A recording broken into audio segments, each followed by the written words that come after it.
Hi, I'm Dan Kubisky. I'm the co-chair of the International Community of the Society of Professional Journalists. This past week, there's been a lot of news about the 20th National Congress of the Chinese Communist Party. A lot of the focus was on the unprecedented third term as General Secretary of the party engineered by Xi Jinping. Xi is also the president of China, but when it comes to which office is more important, China hands agree it is the general secretary position. There has been some criticism of the way the media identifies Xi.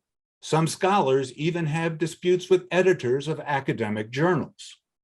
To discuss the differences in the titles Xi holds and why one is more important than another, and to explain why knowing these differences is important, we have Professor June Teufel Dryer from the University of Miami. Professor Dryer, could you please explain why being the head of the Communist Party is more important than being the president of the country? Basically, because the party says so and the party is in charge. And this is, it's an interesting phenomenon because I understand that by the 1960s in the Soviet Union, the intelligentsia were arguing about why you needed a party at all. And because the state was taking over the functions of the party. And in China, that's always been made pretty clear. And that is that the party exists to provide political and ideological guidance for the country. And then the state exists to carry it out.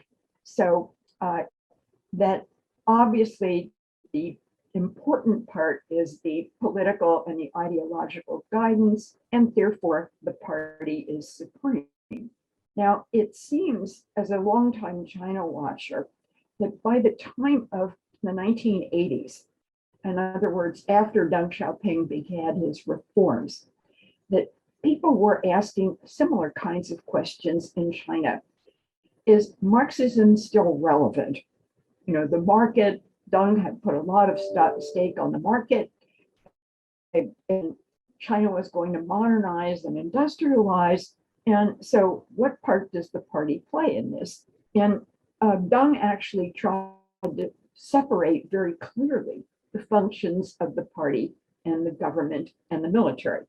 And by the Tiananmen demonstrations, which, by the way, didn't only occur at Tiananmen in Beijing, they occurred in over 100 other cities in China, the leadership became very concerned. And Deng was still alive at that point. And I'm sure he began to wonder if what he had done was really such a good idea. And afterwards, you find that the party is confirmed in its position of primacy. And the party rules, the state executes, so to speak. And so it has been ever since. And the position of General Secretary grew in importance. And it's interesting because I know in several media accounts, I've seen Xi's tenure as in a third term that's unprecedented since the days of Mao. And I wonder if these people know that actually after 1958, Mao remained as head of the Communist Party, but he was not head of the Chinese state. That was Liu Shaoqi. And then Liu Shaoqi is purged in the Cultural Revolution. And Deng, as a matter of fact, never took the title of either General Secretary or President of China. You see what I mean? So wow. All these titles have been pretty fluid.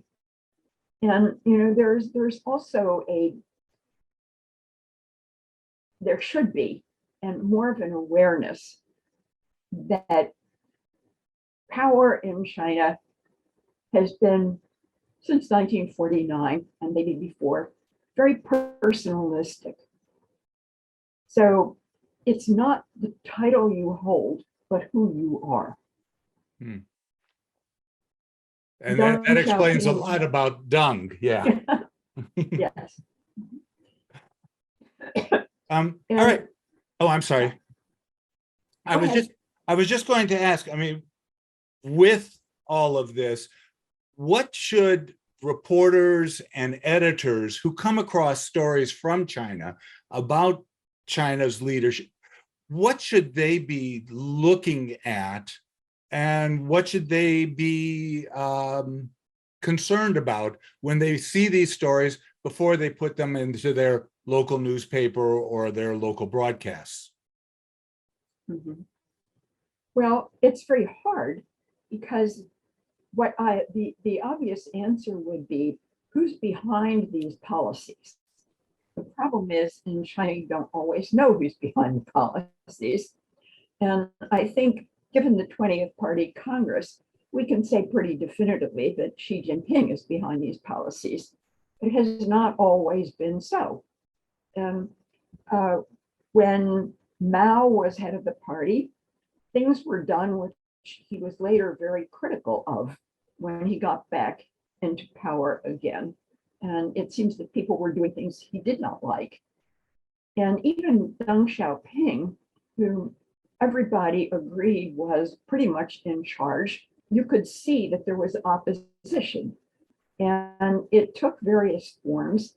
In one case, there was an economist. He's not a real economist in terms of a PhD, but he knew a lot about the economy, Mr. Chen Yun. And Deng Xiaoping got up at a party congress and made a speech about how everybody was getting wealthy. And Chen Yun got up right after him and said completely different things. And so there was evidence of a split there. And the real argument at that point derived around or devolved around what the bird in the cage metaphor. And the bird Please explain that one. Yeah, the bird is the economy, and the cage is state control of the economy. So nobody that I can remember is saying that the bird doesn't need a cage, just let it fly around. The major arguments about what should be the size of the cage. In other words, if it's small, then the state controls the bird very closely. And if it's large, you let the bird free. And I think you can see the argument on both sides here. I'm not known for my on one hand, on the other analyses, but on this one, I think that there are valid arguments on both sides. And China is a huge country, and it especially back then, teeters on the edge of famine and disaster versus prosperity. And so on the one hand, you want entrepreneurship to flourish. And I'm now talking about the Deng Xiaoping opinion. And on the other hand, you have the view of Chen Yun, which says there is going to be disaster unless we carefully control this. And indeed, a lot of things were getting out of hand. So Deng says, and this is a quote from a Qing Dynasty poem, that 10,000 horses stand mute. And what he meant by that was that Mao's close control was stifling the economy. But what happened when the 10,000 horses were unleashed is they began to butt heads with each other. And so you would have all kinds of entities. They want to set up cigarette factories because those are lucrative, and open guest houses because those are lucrative. And they did not want to run processing factories, which might have made more money. So Chen Yun wants to get those horses back in line. You see what I mean? Right. So that's an example of arguments taking place, even under somebody who was regarded as absolutely calling the shots. And he also had his criticisms, and as is often the case in China, excuse me, I'm going to cough. Often the case in China, they take the form of historical analogies. So you don't criticize Deng overtly for opening to the West. What you do is talk about Li Hongzhang, who is a 19th century Qing dynasty statesman, and that he surrendered too much to the barbarians. You see what I mean? Right. And so everybody in China apparently understands that it's really Deng Xiaoping that's being criticized. And what's happened under Xi Jinping is all of that has been shut up, and people get put in jail or disappeared for pretty tiny things. And I noticed that just this past couple of days, that a very popular cinema in China, very popular film in China called Return to Dust, has been pulled from Chinese theaters. And because it presents a very bad image of China. In other words, poverty. And I still don't know what happened to another wonderful film called Blind Shaft. This would be about 15 years old because it portrayed conditions in the mining industry, which, as you might gather, were ghastly, even compared to mining conditions in West Virginia, which are not wonderful.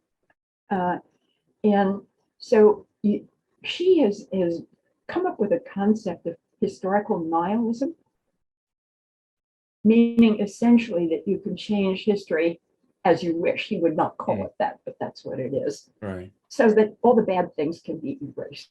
Right. So who's responsible for what in a situation like this? I make a living trying to predict these things, but honestly, it's difficult. Right. Now you mentioned the pulling back of the movie, the movies.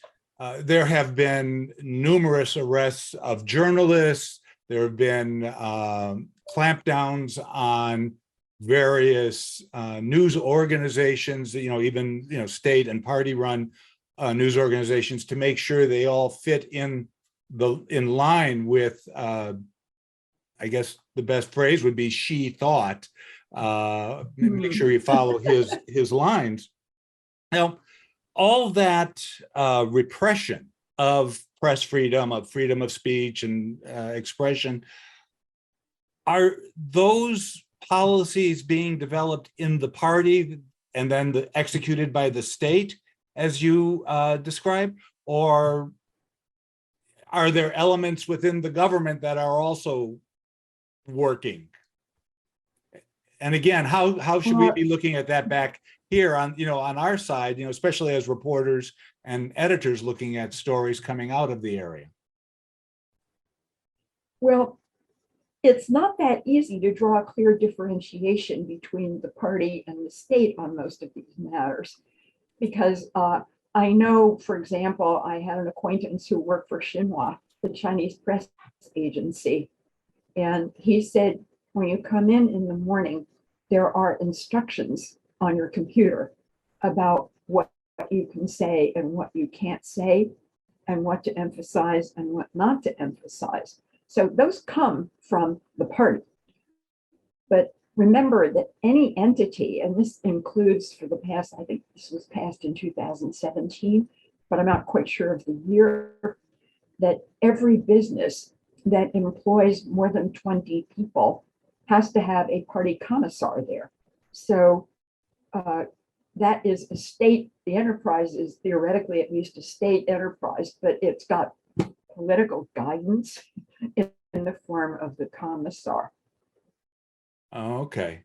Right. I didn't realize, I didn't know about that law. I knew a lot of companies did have the party commissar or party representative there on a regular basis.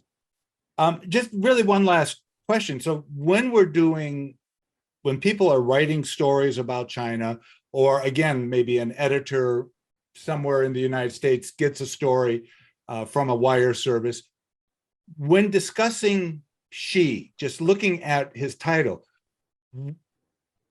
in what cases should we be looking at? Do we use the title president, or do we use the title general secretary, or does it really not make a difference?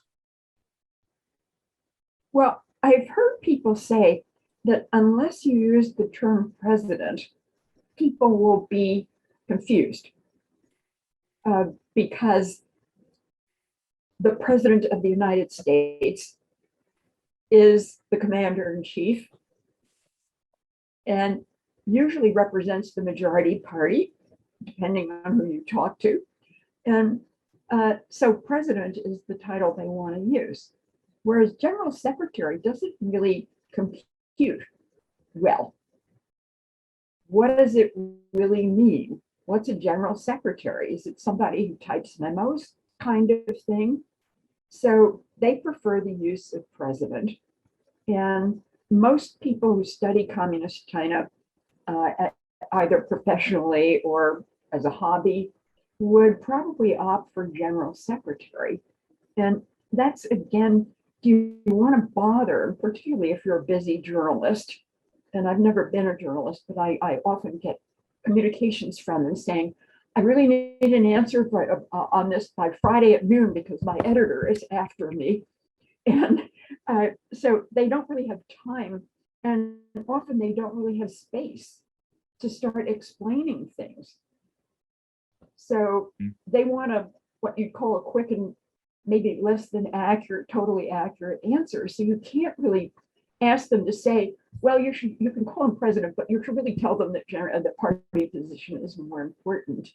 And I have my own theory here. And that is, we should just bag this distinction and call him, because it's always been a him. And I noticed there isn't a single female in the Politburo, and which offends my feminist consciousness. But in any case, why don't we just call him the paramount leader? That's what we used to call Deng Xiaoping. And I think it works nicely because it skirts the question of the title and gets across who's really in charge.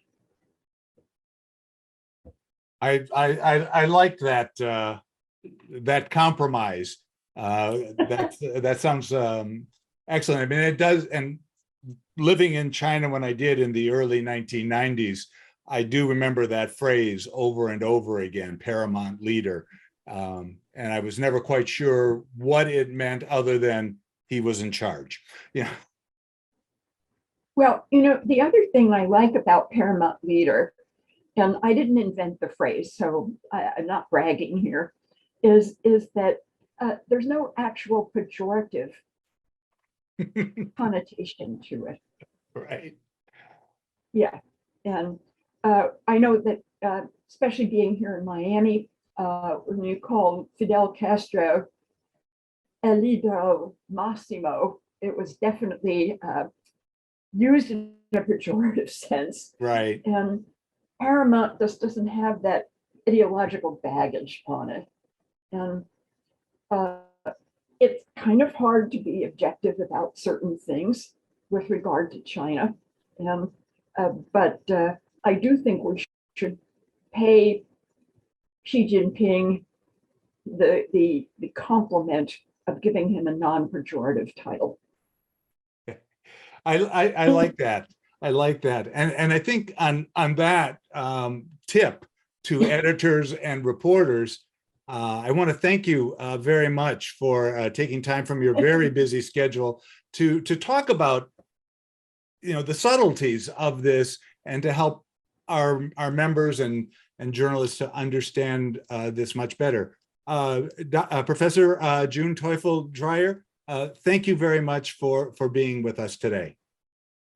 And as a typical professor, I loved an opportunity to state my views. So thank you for having me. Goodbye then.